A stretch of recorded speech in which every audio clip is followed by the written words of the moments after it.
Hey everybody, this is Charlie the Pennsylvania grain farmer coming to you from sunny western Pennsylvania. Today it's Friday, February 23rd, 2023. And I'm coming to you from my red shed, and I want to do a little video on what's happening this time of year. I had said when I started my channel a little over 2 years ago that my channel was going to be about the farm and, you know, my life as a farmer and what goes on. And I've always tried to be true to that. So that's what this video is going to be about, something that, you know, is what's happening this time of year. There really isn't any field work going on yet, but there is a lot of stuff happening up here at the red shed that I work on a daily basis. Now, recently I had done a video on some Oliver treasures that I found, some front end weights for the Super and the 3-digit series, and I got that project all done. So you can see here on my 770 that I have both the starter or base weight and the stack weight on, and now the same with my my Super 88. So I bought the weights. They really didn't make a difference in the steering, either, though neither tractor has power steering. So I decided, well, you know what, I have the weights, I'm just going to put them on because I like the way they look, and they, you know, they are an accessory, and they will help to weight the tractors down a little bit. And like I said, I like the way they look. Now, since that time that I've done that, one of the things that I've been working on is servicing all the tractors. So, you know, I have all the different Olivers and the whites. Let's see, 1, 2, 3, 4, 6, 7 of them in all. And so I try to do a service on each one. I don't have any newer tractors. All my tractors are old. The newest one I have is that, you know, white that you can see the cab on back there in the back. That's a 2110, as you've seen in a number of my videos in the past. And it's a 1986. So my newest tractor is 38 years old. And the rest of these tractors, I have fleet lines, I have a Super, I have a couple 50 series, I have a 3-digit here. You know, they're all really from the 50s and the 60s. So the key to keeping them going is, you know, I think any experienced farmer is going to tell you, is by doing regular and thorough servicing. And so that's why I thought I would do this video today. Now, I'm not going to actually service a tractor in this video because really the way I do it, it may take me anywhere from 2 to 3 hours or more to do, depending on what I get into.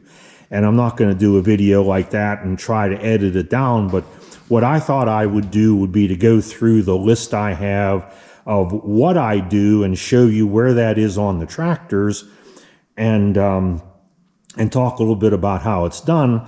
And then that way, you know, if you're just getting started in farming, or if you're not a farmer but you're interested in this kind of thing, it'll give you an idea of how it works. Because a lot of people, you know, experienced farmers I know will know all about this, and they may not get that much knowledge or skill from this video. But I think a lot of people who aren't farmers don't realize how much maintenance goes on and how involved it can be.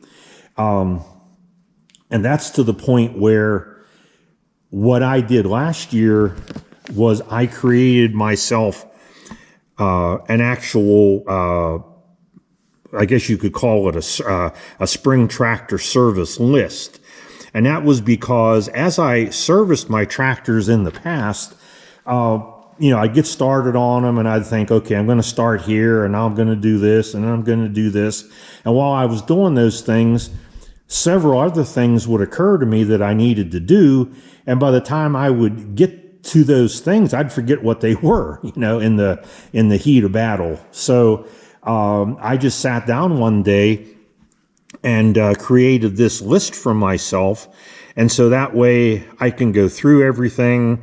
and not have to worry about thinking about, you know, what has to be done, and also not worrying about forgetting anything. And so I just thought that I would go through this list today, show you where these things are on the tractor, talk about how they're done. And that way, you know, if you have an Oliver, then this will help you out directly. If you have other brands of tractors, at least you'll know what kind of things to look for or to check out, because they'll have those tractors will have their own version of it. So what I'm going to try to do here is to go down through this list and use my 1650 and my Super 88 as representative examples, because the 1650 would be very much like the 55 series or the 100 series of Olivers, and the Super 88 would be very much like the Fleet lines and the 3-digit Olivers. So let's get started. One of the things that I do whenever I do my service is I look at all the tune-up items, okay? And in particular, I take off the distributor cap, which just is held on by a couple clips. And when I take that off, I can do that real quick. I look at the rotor. I try to make sure that the end of the rotor is shiny. I'll usually take a piece of emery cloth or something like that and clean that off. I also look at the points. I'll take a piece of emery cloth and clean those points up a little bit and make sure that they're making good contact. I also will look inside the distributor cap, and these contacts inside, I usually hit them with a little bit of emery cloth and make sure that they're good. I keep all these things on hand for every one of my tractors. All the items that I just talked about, I keep here so that, you know, if a particular item can't be salvaged by cleaning it up, then I'll just replace it. Also, at the same time, I will pull out the spark plugs and check the gap on them, and usually hit them with a wire brush and make sure that they look good. So that's what I do in terms of the tune-up items. I also change the oil in the filter in the engine.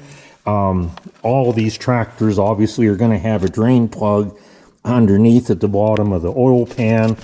The filters are usually the spin-on type that go on from the side, and I always put the date on, you know, whenever I check this stuff. So this tractor I actually had serviced yesterday, and I put that date on so that I don't forget. I use, and I know everybody has their own opinion, and I don't want to start a debate or get into an argument with anyone. I always used 10W40 in my gas engines, which most of my tractors are.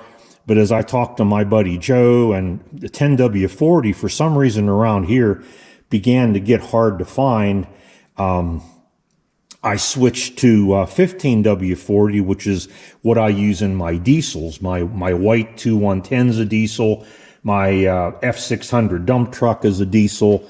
And so is my, you can see the top of it there, my John Deere 4400 combine. So Joe said the 1540 is, you know, has everything that a gasoline engine needs too.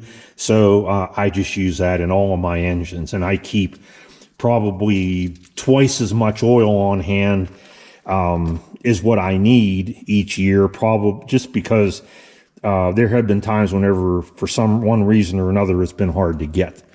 And I also try to keep at least 2 filters of each kind for each tractor that I use to make sure that I have them. Okay, so I do the engine oil in the filter. I grease each of the greasable items on the tractor. Now that varies from tractor to tractor. Some of my tractors have wide front ends, other ones have, like these two, other ones have narrow front end. The wide front end are going to have more because they have this steering knuckle here, okay, and the other things on the tie rods and the related steering items underneath that have to be greased. And so there's a lot more to do on them. On a narrow front, you don't have quite as much. Now, one thing that my mechanic buddy Joe has done for me on all of my tractors so far, because they've all been to him at one time or another, and some of them a number of times, is that he has drilled them, and I don't know if you can see down in here, he put grease fittings in for me so that I can grease those hubs without having to take the hub apart and, you know, packing the bearings by hand. So what I do whenever I'm greasing it, I usually will jack the front end of the tractor up to get the wheel off the ground. And at that point, I do another item on the list, which is, you know, I wiggle it from side to side to see if there's any play in the bearings. And if there is, then you take the end cap off and take the cotter pin out. And there's a castle nut inside of there. And you tighten that up the proper amount to get that play out of there. And sometimes you get to a point where the bearing's worn and you just have to change it. So, you know, that covers checking the front wheel bearings and also, you know, greasing these things. But again, the location of the grease fittings depends on the make and model of your tractor. Even my Olivers vary, you know, from wide to narrow front end. And also the supers and the 3 digits and the fleet lines had a fitting back here on the rear wheel, which the 50 and 55 series did not. There are also fittings on the power takeoff. The tractors that have 3-point hitch are going to have grease fittings there as well. Something else that I do is hydraulic fluid, and to check that, where that is, depends on the tractor. For the fleet lines and the supers and the 3 digits, it's right here on top of the hydraulic unit, which is in front of your feet whenever you're driving the tractor, and it has a little dipstick here. On the 50 series, the hydraulic is measured right here. Now, along with that, there's also a hydraulic filter, which on the Super Series and the fleet lines sticks out on the other side of this hydraulic pump, okay?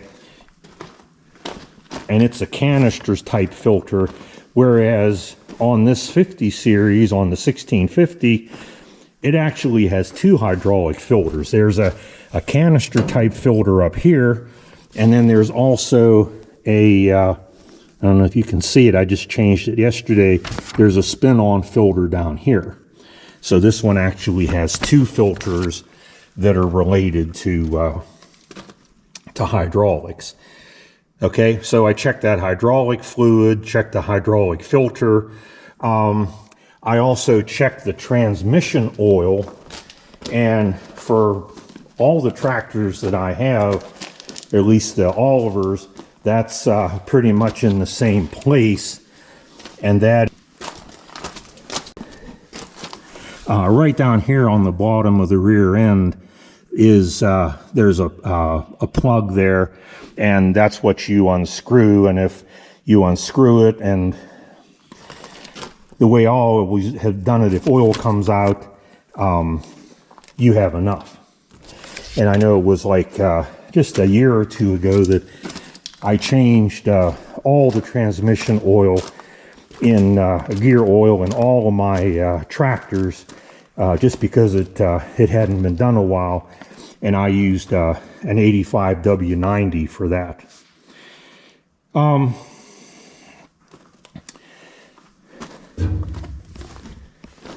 Okay, something else that I check, and this doesn't have to be done on each one of the tractors. This tractor has a Hydra power system. On some of the newer Olivers and the Whites, they had like an over-under or hydral shift. But there is, you need to check the oil in that, and that's done on the other side. There's a dipstick, and then on this side is the filter. Okay, so on the 50 series, you have to check that fluid level and change the filter.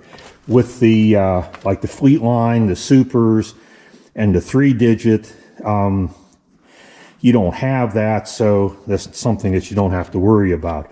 Other makes like, International Harvesters had their TA system, and I'm sure that there was probably something there that you had to check and maintain.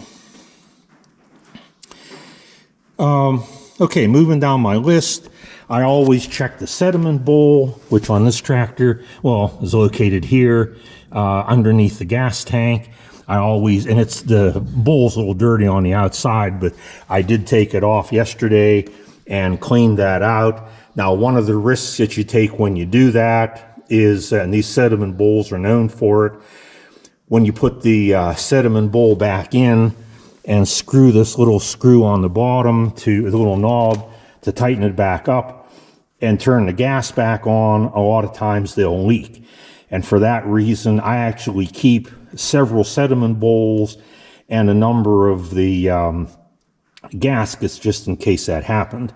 So far this year, on my, I've done 5 tractors out of the 7, and I haven't had any problem with that yet. Well, no, I take it back. I did on one on this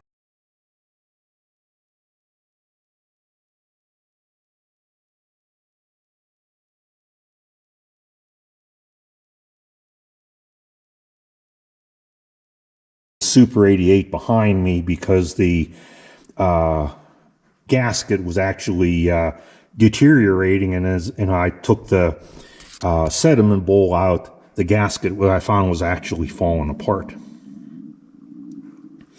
Okay, I also checked the air filter. Now, it depends on the type of tractor. A lot of older tractors, and even makes other than Oliver's, had this oil bath type of air filter. And what you had to do here was to unscrew this little handle down here and take this cup off. This cup has engine oil in it, and what happens is that oil and the mesh that's up here in the upper part help to clean the dirt out of the air. So you have to check that you have the right level of oil in here. Also, over time, you'll often get a bunch of dirt and stuff, deposits packed on the bottom. So I like to occasionally take this off, clean it out. I'll spray it out maybe with, brake cleaner or something like that, and then refill it and put it back on. Okay, with the something like the 50 series, the air cleaner sticks out above the hood under here, but underneath is a canister, which I don't really think you can see too well from here. And there's a really big cartridge type air filter that goes in there. And I always try to make sure that I keep them in stock too. Now, because these tractors that I'm looking at here are gas, there's some things that they don't have. Among them is a water filter, or water collector type of deal. Those the glass filters, okay, because it doesn't use diesel fuel. But on my White and on my John Deere combine over there, it does have those glass water separators, so I always check them.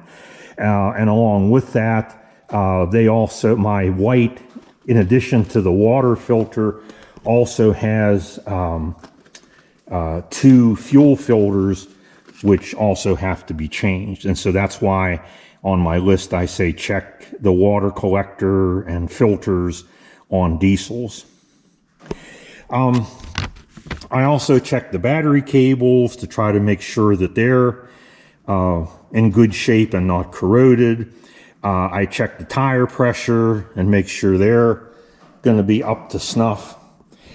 Something I have to do on the 50 series, down in here between the engine, or between the engine and the hydropower unit, there's a coupler that couples together the shaft that sends power back to the transmission.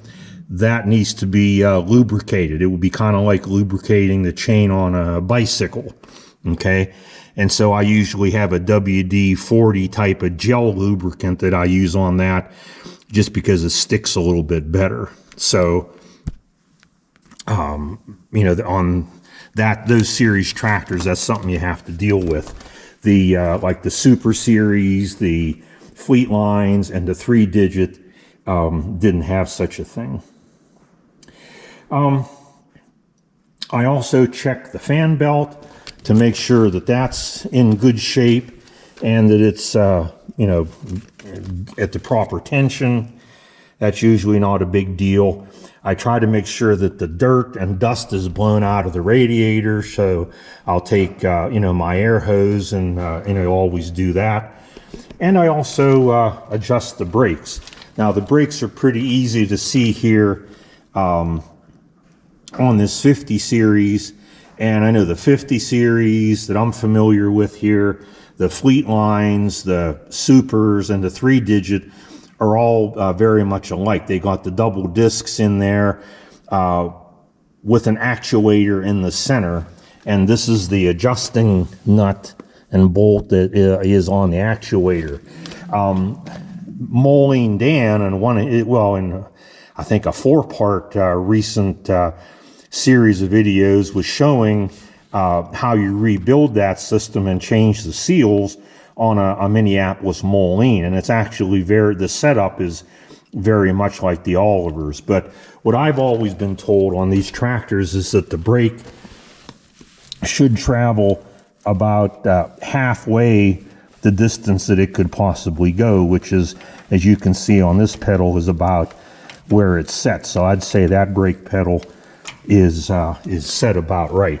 But you adjust that by, you know, tightening or loosening this. There's a lock nut, and then there's another nut on that.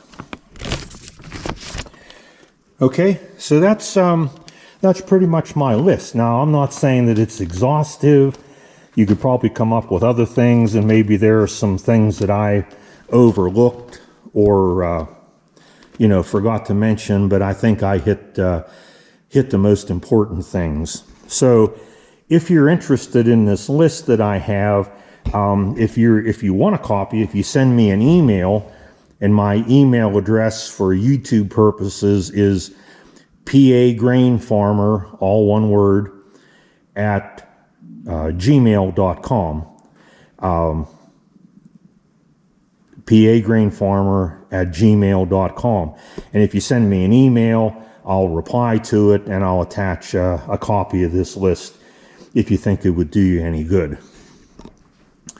But that's pretty much the story on the servicing of my tractors. So with that, I'm going to end this video at this point. I hope you enjoyed it. I hope it does you some good.